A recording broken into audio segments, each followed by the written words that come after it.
Përshëndetje miq, uroj të jeni mirë dhe mirë se erdhët në kanalin tim. Po dëgjohemi përsëri me recetën e radhës. Ju që më dëgjoni për herë të parë, unë jam Andalina nga sofra ime dhe çdo ditë ndaj me ju receta të cilat i përgatis për familjen time. Sot kam përgatitur një recetë shumë të thjeshtë me pak përbërës që mund ta përgatisni lehtë në shtëpinë tuaj. Ajo që duhet të bëni është fillojmë me 250 gram petë të gatshme të thjeshta që përdoren për byrek, mund t'i gjeni mjaft lehtë në supermarket. Do t'i ndajmë në këtë mënyrë që tregohet në video. Pasi e kemi prerë gjysmën e pakos, pakoja kishte 500 gram, unë kam përdorur gjysmën, varet nga masa e tavës që do përgatisni. Pasi i kemi prerë, do t'i hapim shumë mirë me duar, kështu ato do të thahen. Kjo është shumë e rëndësishme pasi pas përgatitjes nuk duhet që të ngjisin, pra nëse i lini ashtu si janë, do ngjiten dhe pjekja nuk do bëhet ashtu siç duhet. I hapim shumë mirë dhe i lëm ato me një anë. Ndërkohë në një enë do shtojmë 3 vezë, 200 ml qumësht, 30 ml vaj ulliri, krip, rigon. Nëse nuk e preferoni rigonin, mund ta zëvendësoni me ndonjë erës tjetër në kuzhinë. Masën do ta përziejmë shumë mirë.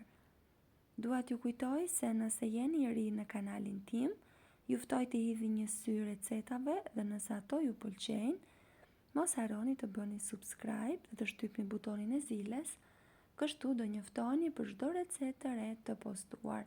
Çdo ditë postohet nga një recetë. Tavën do ta lyejmë me pak vaj ulliri, me ndihmën e një peneli. Nëse dëshironi ta shmangni yndyrën, mund të vendosni një letër pjekje poshtë. Pasi i kemi lyer shumë mirë, do vendosim gjysmën e petëve që përgatitëm pak më parë. Do shihni që ato janë tharë pak, por ashtu është më e mira. Pasi kemi vendosur gjysmën, do vendosim edhe gjysmën e masës së lëngshme që përgatitëm, duke e hapur shumë mirë në të gjithë sipërfaqen me ndihmën e një luge në mënyrë që të gjitha petët të zbuten me masën e lëngshme që vendosëm në tavë. Pasi i kemi përzier mirë, do presim 150 gram sallam në copa të vogla dhe do ja shtojmë masës, duke shtuar edhe 100 gram djath. Mund të zgjidhni çfarë do lloj djathi që ju gjendet në shtëpi ose djathin tuaj të preferuar.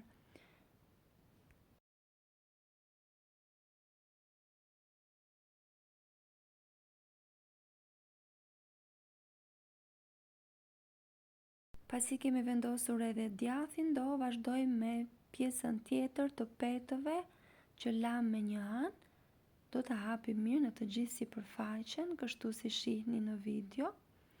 Do vendosim edhe pjesën tjetër të masës së lëngshme, duke e përhapur shumë mirë në të gjithë sipërfaqen, në mënyrë që të gjitha petët të zbuten me masën që kemi vendosur. Me ndihmën e një luge mund ta bëni këtë, është shumë e thjeshtë. Në sipërfaqe unë kam shtuar susam, kjo është sipas dëshirës, mund të shtoni edhe fara mix ose fara tuaja të preferuarat. Por bëhet shumë e mirë, në familjen time susami është shumë i pëlqyer dhe unë e përdor gjërë në recetat e mia. Masa është gati për t'u pjekur, e pjekim në 200 gradë derisa të jetë gati. Them gjithmonë derisa të jetë gati, pasi pjekja varet dhe nga furra që ju keni. Shikoni pak se çfarë ngjyre fantastike ka marrë pas pjekjes.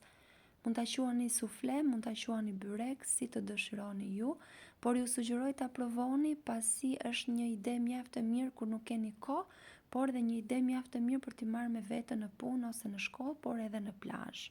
Si ju duket si recetë?